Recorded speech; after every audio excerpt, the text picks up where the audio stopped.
Nice one, Shaggers. We're going. Right. I've come a bit more prepared for this one. I was prepared for the last one, but I had my I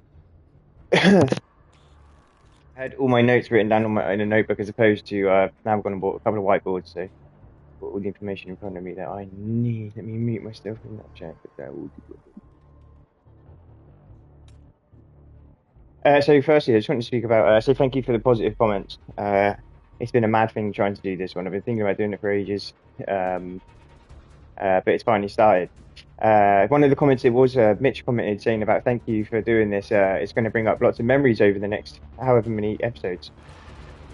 One thing I wanted to make sure that I did cover in this episode, well, especially at the start of this, was that I just want to make sure that everybody's not being a bit safe as well. You know, they might, if I bring up some things, it might be a little bit hard for some people to remember or think about. We have to be careful with. If you do ever need help, then make sure you are fooling somebody, or make sure you're not just letting a little trigger happen, and then or don't know. Make sure you're not getting triggered, and then by anything, and then just going about your day and pretending like it didn't bother you. If you did, you're always welcome to give me a message. And also, I understand like I'm going through my army career here from like start to finish, like 2007 onwards, for 9.5, 10 years, you know, and I definitely just want to make one thing clear that I absolutely love my time in the army. Although I'm going to be talking about like things that may seem like the army's a bad thing and it you know, affects you negatively, but I just anybody that knows me or anybody that served with me will definitely know that I love the army so much. I was so keen for it. People were shocked when I left. I was shocked when I left myself, to be honest with you, just simply because of how much I did love the army. I was based in Germany for 6 years. What fucking weapon are we with there? Yeah. Never mind. Yeah, so 6 years. For 6 years in Germany, I didn't have a TV in my bed space, you know, like the evenings were for peers or reading pamphlets, and that was all we needed to do. That, or on Wednesdays we would go swimming at harems in Senelager, but other than that, 2 milers, 5 milers, reading a pamphlet, and that's about it really. Unless it was a weekend, obviously, then maybe we'd be calming down on reading the pamphlet. But I really did love the army, guys. It wasn't like a negative experience. And if somebody did ask me if they should join the army today, it's definitely not something I would turn people away from. Especially if they had if they was younger than, you know, like when I joined at that age, joining at 16. Especially if you didn't come from, or didn't have the easiest time when it comes to qualifications, and you're not too sure what you want to do with your life. It's totally, leaving school at such a young age in the UK is so hard because we don't know. You're not meant to know what you want to do at 15. You know, how are you meant to know? You're just a child. But definitely, I wouldn't say no to it because you know you get to redo all your education as I done in Harrogate, and even if you don't go to Harrogate, there's still opportunities for you to redo your education. I got fresh tea bags. Naughty. So yeah, and even if you don't, you get to redo your education. So then you don't have to become the waste of space that all your teachers say you're going to become, as I did, as I got told. Boom. So yeah, just wanted to clear that up. That I really did love the army. It wasn't a case of me just hating on the army and then leaving because it was just, you know, oh shoot, I don't like the army. No, it's an amazing career, amazing thing to do, and I'd like to say that I wouldn't change any of it, but I'm sure if I'd have to change a couple of hours just because I don't think Jay Baldwin would agree with me. I think there'd be a few things he would change. But even if I was to go back and redo the whole career, same again, different people, I wouldn't come through that unscathed, you know, going on operations like we did and experiencing what we did. It's not someone would get hurt at some point, and that is what it is. But as for experience-wise, I wouldn't change what it is and what it's done for me. Yeah, majority, 98% of my career was, you know, incredible. I loved all of it. I only really hit I didn't even say I hit the bottom of the barrel. I think the guys that hit the bottom of the barrel, unfortunately, aren't really here with us anymore. And our unit, our regiment, 1st Battalion, 2nd Battalion, reserves, we've got quite a few guys that unfortunately have committed suicide.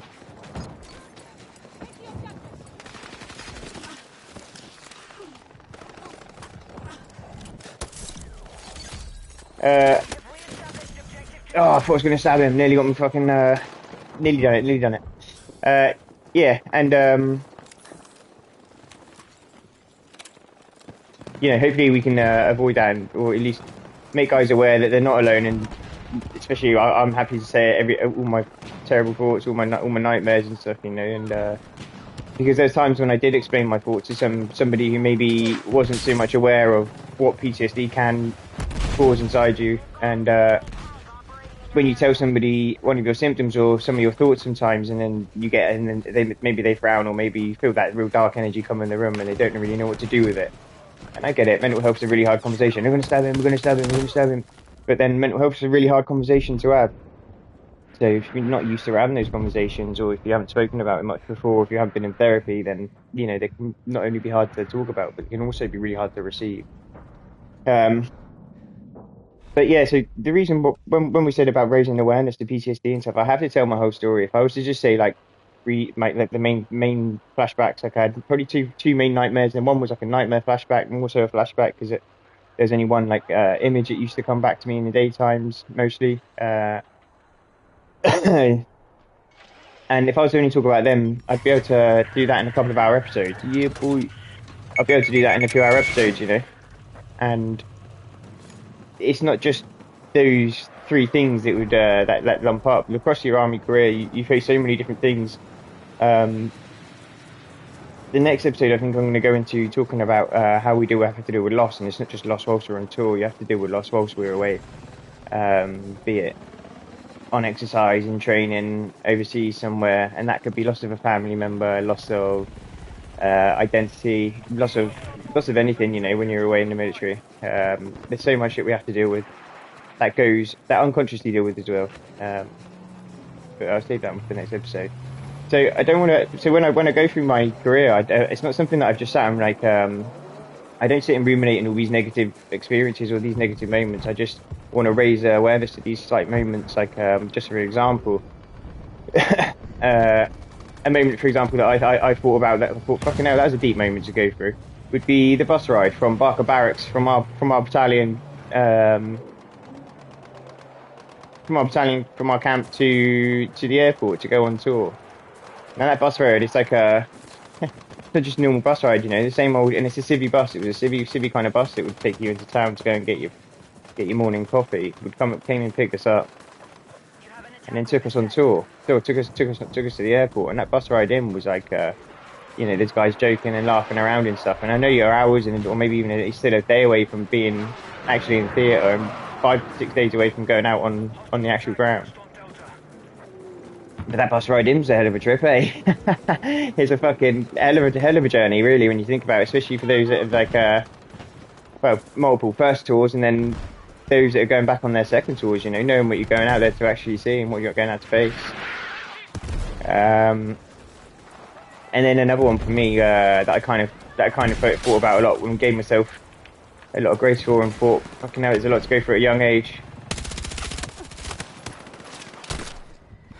Was writing letters to your family before you went on tour. I've got 3 sisters and 1 brother, mum, dad, and I wrote a letter to all of them, all separately. At the age of 18, and you little cunt. At the age of 18, and I deployed at 19, but I wrote those letters, and unfortunately, not even just for myself, I had to give them to best mate to give to give them to my best mate to hand to my family, and he was a civvy. He was my best mate Joe White at the time. We called him Abdul. My family called him Abdul because they said he looked like a little Indian. It was either Abdul or Ant and Dec. But yeah, I handed him 5 letters when we was 19. We were like really good mates back then. And he said to me at the time, he looked at me and said, "Yeah, don't give me these, please, mate." But I had no one else to give them to. I had no one else that you could hand those kind of letters to. So, and I never really spoke to him about that either. Since being grown up now, like if I was to speak to him, I haven't spoken to him in a long time, but it'd be interesting to say, probably should say sorry for putting that on him, that burden on him at such a young age also, because if I can't imagine that would be nice to receive those 5 letters from your best mate. But I'll reach out to him, see how we're getting on. He's all right, but just something that one of those another little moments that I thought about that never bothered me when it comes to like being our post-traumatic stress disorder or anything, but just a moment that I thought like what soldiers go through at a very young age or any age, doesn't matter what age, but just something that we go through, and it's something that I reflected upon. And the reason why I reflect upon these small moments is because since going through my journey and coming out the other side, I feel, well, not even coming out the other side, there is no other side. It's just a continuous journey. But it all comes down to self-reflection, really. Reflecting on yourself, reflecting on moments, and what's going on. What moments affected you, how they affected you, and maybe you don't think they did affect you, but when you think about them, then that specific moment could be affecting the way you act on a daily on a daily basis. Sorry. And for me, it's just a case of I try to reflect on everything I can, not to the extent where I'm sat in it and feeling it emotionally, but especially definitely enough so that I can acknowledge what it was that we went through. And so I can just become the best civvy version of myself. To be honest with you, I never had a civvy version of myself when I joined the army at 15, and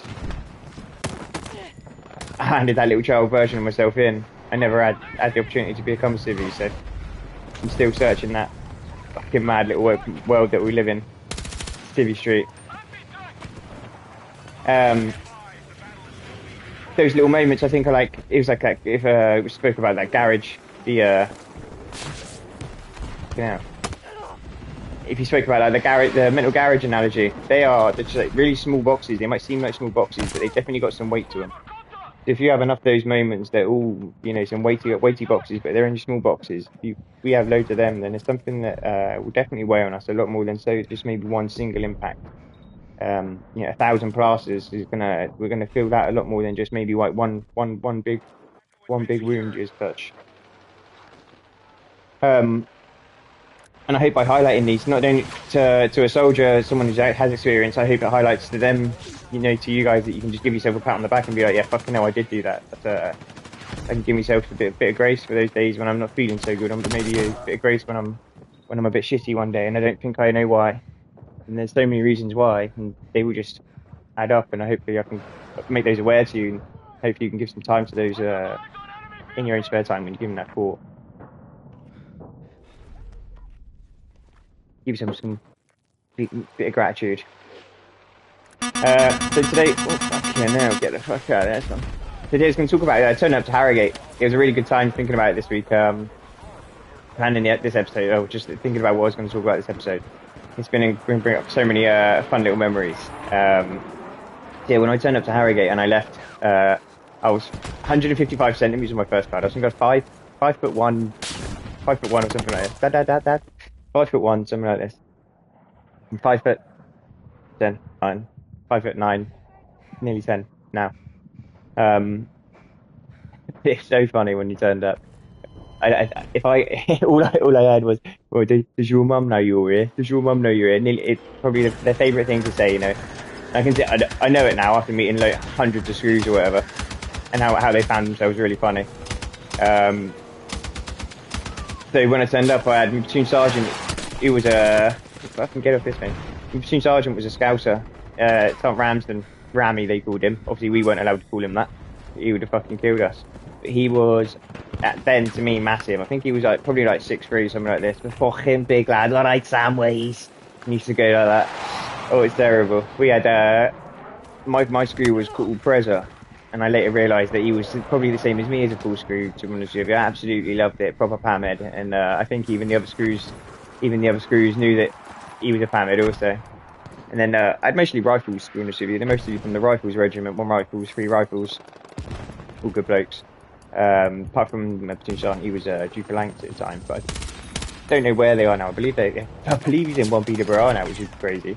I had one tanky who was like deadlift like fucking 300 kilos by the size of him. And then Gonzo, they called him Gonzo because he has a massive nose and we could never laugh at it when they called him it. But it's funny when you turn up, you got like There's some guys, because I'd never even wanted to join the army before. I didn't have a fucking Scooby about it. Didn't know what was going on. Didn't know what rank was. Rank was something that took me so long to get used to. I had to learn rank in the phonetic alphabet. But you got people like we had in my section, we had a four section, and we had William Aldridge and we had Kieran Muir. We had Muir the Manc, and Aldridge was from like Hereford, right in the middle of arse end of nowhere. So two completely different blokes, but they're both cadets. So they both knew ranks. Now when I turned up and then you get your full screw, so you call him sir or whatever. You read his name on his name tag and you start calling him that, and then he's like, no, corporal, corporal. So end up trying to get corporal in your head. The ones I can get in the head was platoon commanders, officers in the British Army. We call sir anything above warrant officer. Oh, go on, get back up there. It's terrible. Anything above a warrant officer, and you call sir, really. And I couldn't get into me. I kept calling me platoon commander, captain. Yes, captain. Oh, for fuck's sake. I'd only ever seen American war movies, you know, so it's just like, yes, captain, yes, captain. And then Sarge. Sarge was another one, because you just heard Sarge off the bill. Yes, yes, yes, Sarge. That was another one. But then rifles, the rifles do use that, but you're not allowed to use one. Not allowed to call Duke of Lanks. Not allowed to call a massive scale scope Sarge. Doesn't go down well, and can confirm. But yeah, so I was in four section. In Harrogate, you have these section rooms.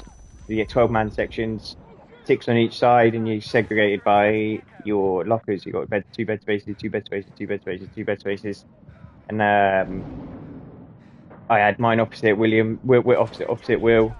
And I can't remember, and still, when you go down the bed spaces anyway, and they're decent when you first turn up to them, you know, because you just got a bunch of lads in there, Gavin Banner, and there's always it's always a good laugh in the evenings and stuff.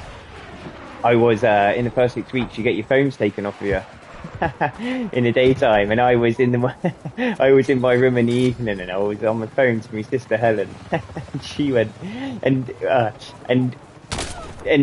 that Commodore Stanley, he was in the artillery, and he came in the room and he went. I was quite a pretty young man, you know, and he came in the room and he went, "Don't worry, I'm gonna fuck you." And my sister obviously heard it, and then he comes around to my bed space and he's like, fucking hell. And then he goes out, but then obviously he had to meet her passing in, passing out parade. Faggot. Had to be passing in and passing out parade. So that was a very funny one. But then he obviously found out that he asked who was on the phone and I had to say my sister, and then he found out I had sisters. Then that was the end of that one. I'm sure you can imagine how much shit I got for having 3 sisters. Put a wig on Samways. Log was about to get it. Trista was about to get fucking sliced, brother. But yeah, that was very funny. Very funny one for me. It's a big learning curve when you go to Harrogate for me, for anybody really, especially any 16-year-old, especially if you didn't fucking get on with school and you didn't like school. But it's funny because you go from being like I don't know, I went from, you know, smoking weed down the field with your mates to then within the first day, 2 days, to being stood in the showers with 48 other guys watching a corporal shower naked, and yeah, getting taught how to shower, how to brush your teeth, taught everything. Brush your teeth, how to make your bed, and once you we had it. I think I was probably one of the last eras of intakes to nearly stabbed him. I reckon I was one of the last eras of intakes to do itchy bed sheets, itchy blankets. We had itchy bed packs when I was in Harrogate. Admittedly, only for the first 6 weeks, unless we was naughty. Then the itchy bed blankets went back on, and your personal duvets got confiscated. But yeah, it was just phone calls in the evenings, and we also had to write letters home in Harrogate as well. Bop, bop, bop, bop, bop, bop, bop, bop, bop. Oh, I nearly had him. Should have moved. Yeah, and they made us write letters home as well. And first 6 weeks at Harrogate, after they didn't, it was around the same time as Facebook came out around, or I think so. Yeah, really weird. Time to join the army. Actually, I didn't have Facebook or any kind of social media back then. I can imagine it was even weirder when we did actually only have to write home, or you didn't have to write home at all. Fucking terrible. But yeah, they teach you how to shave. Fucking hell, I've only just started shaving a little bit, I reckon. It's terrible, just shaving layers of my skin off. Because why I look so young, just been freshly shaving my skin off for the first 16 years of any kind of facial hair after joining the military. Just a bit of bump off. I think there's only two lads that had bump off, and as always, we had Bennett in one section who was just an absolute fucking unit from Bristol, like 6'7" or something mad like that. And you had fucking like 16-year-old lad from Nash. I think he was down from Bristol and Almersh, and I think he had like fucking 8 MMA fights or something like this. Yeah, he had like some 8 MMA fights or something like this. 16 years old, you know. I think they were the only two shaving. Everybody else was all just hanging your head out the window, as my mum used to say. Blow it off, let the cat lick it.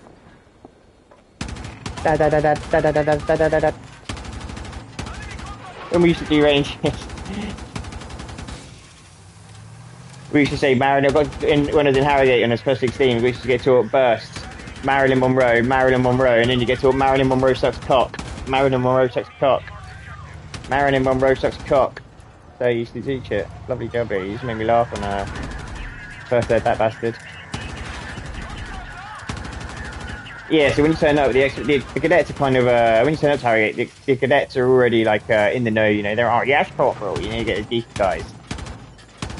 The cadets already know kind of what they're on about, and they've got a rough idea of what to expect when you turn up to training. Now, when you first get marched down to the gym, the PTI, meet your PTI, physical training instructor.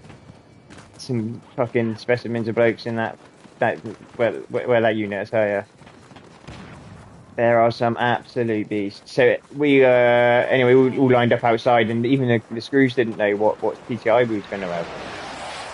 Soon someone goes in and comes out, and he's got Staff Taylor, some fucking tanky fucking some fucking matey boy from the Dragoon Guards, I think it was, some Geordie guy. And when they come out and said, "Oh yeah, we've got Staff Taylor, all the screws," and oh no, they looked so disappointed. And that in that moment we was all like, "Oh no, if they're in with it, then we're fucked." So yeah, we had a hell of a time with him. When you first join up, and you have to get used to running. Not only running, I was sound when I was running. If I just had to run, I was one of the fittest blokes in the platoon. But as soon as it comes to putting weight on, it switches. You get the fat knackers that turn up who can't run with weight. You get the fat knackers who turn up who can run with weight, but without weight running in trainers, they can't run. But when you do like a mile and a half or something, and you're running, I'm fucking speeding past them up the drill square, laughing, thinking, yeah, I could fucking run, I'm Sam. And they're fucking blowing out with the back. But then as soon as you put a bit of weight on us, especially at that size, and you know, fucking blowing at me hoot, barely carry it. Probably weighs just less than me. Yeah, nice. Probably weighs just less than me. And then that's when the big boys shine, you know. You get these big lads who just fucking end up whacking some weight on, and they can shift. Just absolutely. Where you going, Shagger? Fucking doing one. Nearly killed us.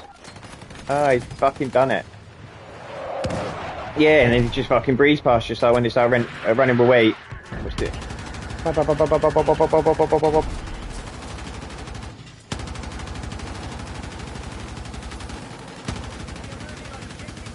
Yeah, nice one. Passenger assist. Thank you, Gunner. And then, yeah, so when you turn up to Harrogate, and obviously Harrogate's in Yorkshire, so you've got some terrible terrain to be running over. It's up and down some terrible hills. Running, start doing obstacle courses. I'm getting out of there. Obstacle courses, which is also eventful when you're terrible. I need to change actually. Getting up and down over 6 foot walls when you're 4 foot absolutely nothing. Oh, I wanted to die, you bastard. I needed to change. Getting up and over 6 foot walls and stuff like this. There was a lad, me or the cadet in this was a little bit late towards the end of training. I don't think he would have been Ms. Malky at the start. He probably would have been, but he maybe just bit his tongue. But towards the end of training, we was on the obstacle course, and there's a bombardier is somebody who's a full corporal, but they are in Royal Artillery. Bastard. And so the infantry screws are going around giving it with, giving it big legs like us. When you're on a 2-ray range and you're fucking digging in with your eyelids, blah blah blah blah, giving it with the big legs. This bombardier starts joining in and giving it big legs also. So we're all stood there fucking hanging out, soaking wet, covered in mud or whatever, blowing out our hoops. And he's giving it big licks to us, saying about when you're in contact, da da da da. And Mule goes in his Manc accent, "How would you know?" Because obviously, at the time, I wasn't 100% what he knew, but then, because he wasn't an infantry regiment. But he says this, and then all the infantry screws start fucking turn around and can't hold their laugh. They slightly laugh, turn around, and then one of them cracks, brings back character. It starts briefing him up, but fucking hell, it was funny. A very, very, very funny moment. What did I do? I did do that. Getting hounded. Ooh. I'm going to change over to sniper rifle in a minute, just so we can talk more. Boom. So you learn to iron when you get to Harrogate, and doing your locker inspections.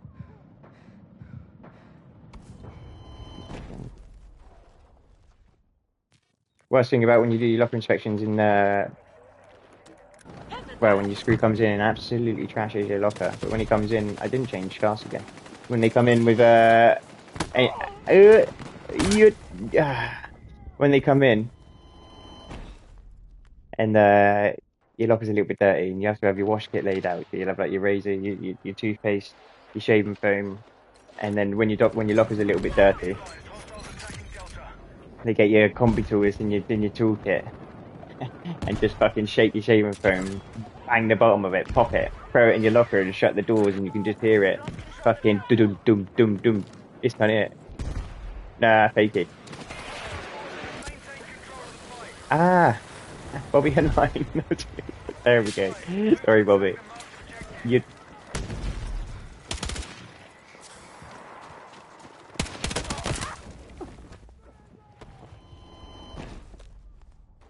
Yeah, when they come in locker inspections. Sorry, guys. Got carried away there. So you do locker inspections, but also in the first 6 weeks, you have something called you have to stand on the line. So in the corridor, you have your 4 section rooms in your block, like at this apartment, and then in the corridor, you do one long line, and it's like an actual physical line taped on the floor, and you have to stand on that at night time when you get up in the morning, before you go to bed, anything like that. And they say on the right number, you have to give it the 1, 2, 3, 4, 5, so on, so on, so on. Make sure everybody's at head count. We definitely fucked him. Yeah, boy. Oh.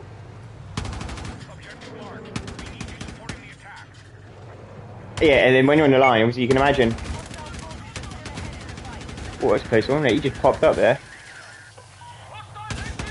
Yeah, you have to shout at the line. There's one time, I'll tell you how big my platoon sergeant was. There was one time when we was on the line, and we was in 4 sections, so we was right down the other end coming away from the opposite. And my platoon sergeant was in the toilet, and I didn't realise. Sergeant Ramsden, massive bloke, obviously. And I'm fucking down the bottom, and me and some kiddie are nearly arguing, nearly getting in the scrap. And we're both down the bottom end of the line, offering each other out really quiet. Trying to be as quiet as can because we're going to get caught out. And then Sergeant Ramsden walks out the corner. He sees me and this guy nearly fucking, arguing and nearly having it. He fucking grabs me by the throat, lifts me off the ground. He's like, "You fucking think you're hard, do you? Think you're hard?" He calls himself Corporal Sam, he doesn't call me Corporal. "Think you're hard, do you, Samways?" And then he went, "Get in the fucking office." Sent me down to the office. I stand in the office and he's like, "Do you want to fucking fight, do you? Think you're fucking hard?" Oh my god, my arsehole's fucking 50p, 20p now, I'll tell you that much. Shit yourself. Shuts you up a little bit, humbles you a little bit when you've got a massive scout platoon sergeant in front of you. Offering you out. Asking if you think you're hard. I lost that game, never mind. But one of the funnest things when I first joined the army was shooting. I enjoyed shooting. Never got to hold a gun before in my life. So it was all new to me.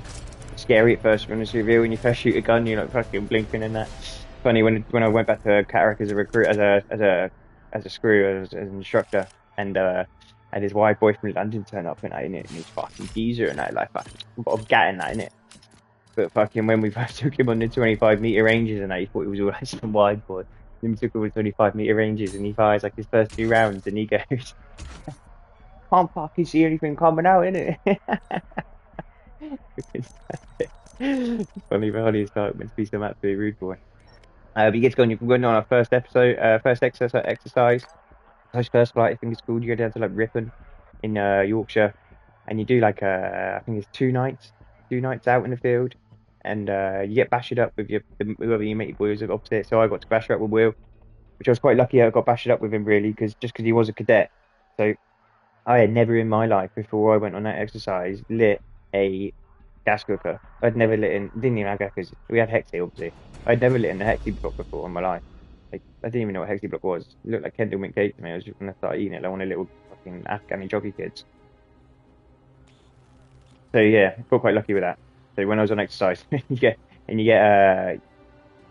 to like the first time you get to carry the heaviest Bergens going because all your kit's fully issued and everything's full size and there's no phone corners.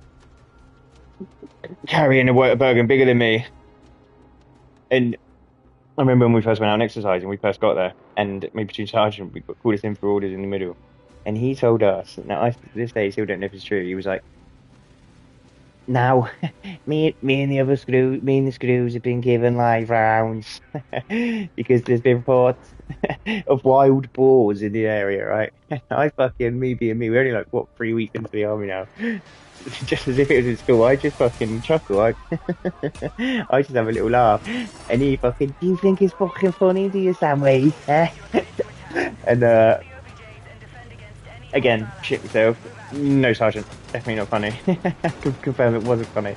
It was fucking very funny. I still to this day don't know if it was true. It might have been very true. Maybe should have took it serious, but I still don't know if it was true. And then also, when you get your feet first inspected, everyone loves a good foot inspection. But they go around the harbour area. They go around the harbour area inside the woods where you're sleeping. And he fucking goes, comes up to my feet, got my feet up in the air, and he goes, "What the fuck are those?" Noise discipline goes completely out the window for any kind of instructors. It doesn't count especially for the first few exercises for any kind of platoon staff. So he goes, "What the fuck are those, Samways? Air guns? I'll get over there." Pulls all over the other screws. So now I'm sat in this fucking little bit of mud with my feet up in the air.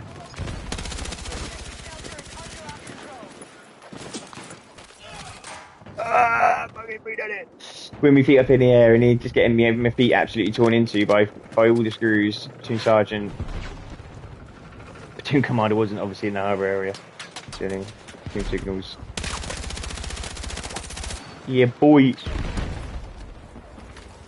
Yeah, very funny. And you get taught like pairs firing manoeuvre. First time you realise, oh right, section attacks are absolute lick out, and you get taught like pairs firing manoeuvre. You get to just fucking run up and down fields.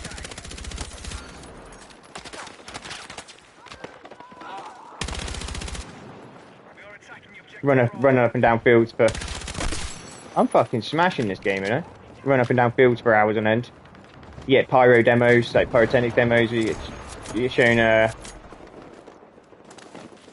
flares and shit like this.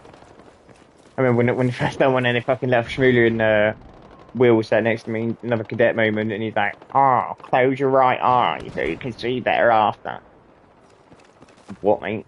And he was like, "Close your right eye." And then they fired it, and then one of the screws was like, "Oh, Jed, shut your right eye so you can see after." And he had one of those little fucking cadet man. Oh, yeah, alright, Shagger. Funny. Funny. Good turns. So I'm not going to play too much longer, just because it's New Year's Eve, and I'm going to go out. Motherfucker, we're going to go down the beach. Gonna go down Katanoy, but yeah, next one I'm going to talk about. Next episode is going to be a little bit more about. Going to try and concentrate more around like a subject around loss, just because not so much loss and miserable and stuff, but just sort of talk about some of the times when I experienced that so early on in the army, and losing Will got killed just after we left Harrogate. So the next episode is going to be talking a little bit more about that because it deserves more of an episode. You make some great mates when you first join the army. You stay in touch with some of them. Like I joined the battalion with some of them, and still in touch with some of them. You see them go from having no family to having full family, kids. You know, they've been through their troubles and stuff like this, which is what this is for, you know, because I know I've got me mates that still struggle out there, and I know they've got their families. And we all deserve to have a fucking good crack at this, don't we? Look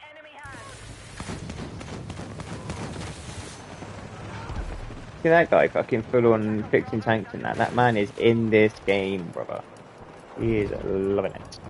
Yeah, he didn't have WhatsApp back then, so when we left when you leave training, it's like, should I write you? Can I get your address? You start writing you or something.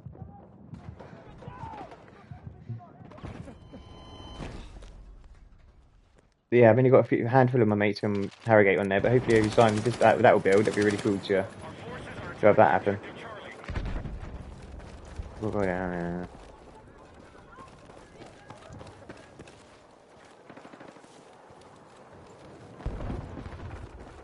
Why down there?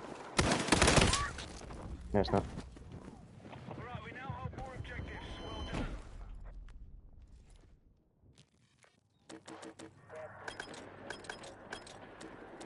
I've been engineering the whole time. What am I on? All spastic.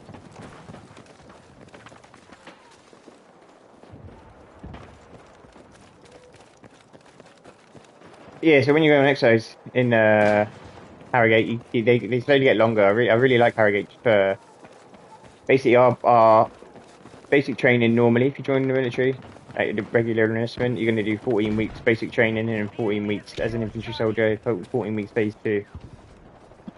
But in Harrogate, we just join up and we do 52 weeks phase 1. So it's just over an extended period of time, basically, and you do a lot more leadership and initiative training. So we got to go and do like kayak leadership courses, like level 2 kayaks, level 2 like mountain bikes, and all that kind of shit.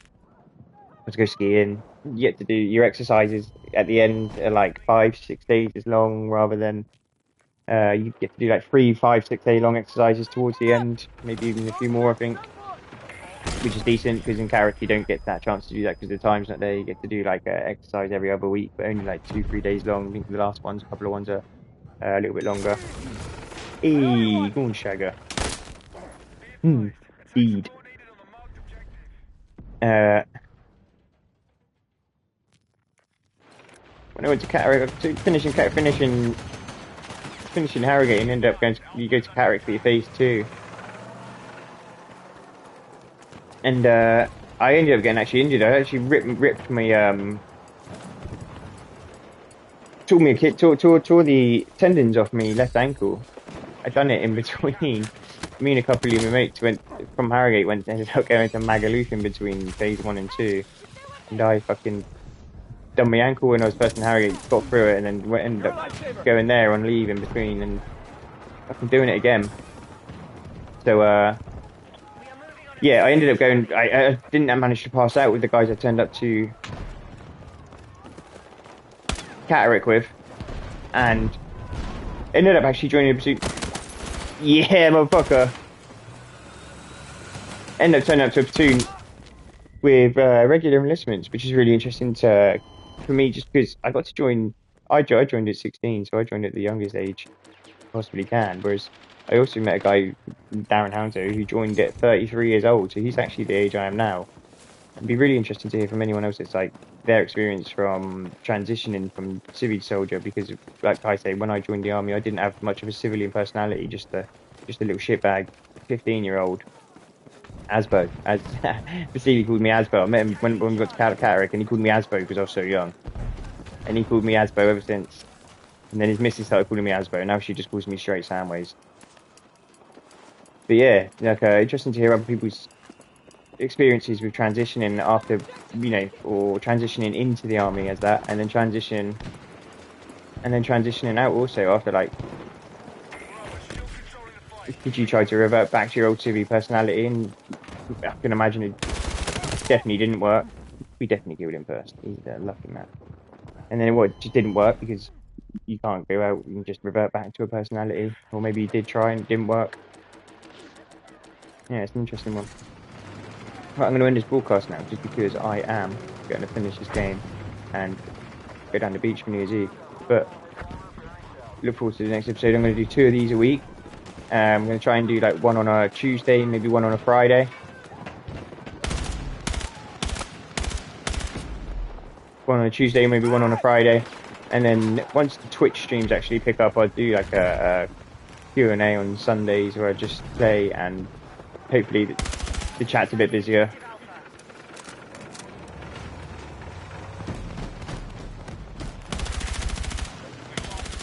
Oh, sorry, mate. Yeah, and then we just do Q&A. That'd be much bit easier once the chat's a bit busier, but yeah, it might be a little while to end, but it's alright. We continue. Today I really didn't want to turn up. It's a hard day to turn up today. Today was first day, so I know it's only the second day. Only the second day, but no.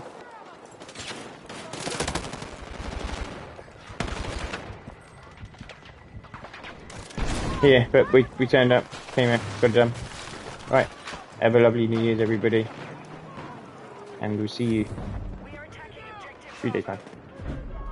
See you in a bit, shaggers.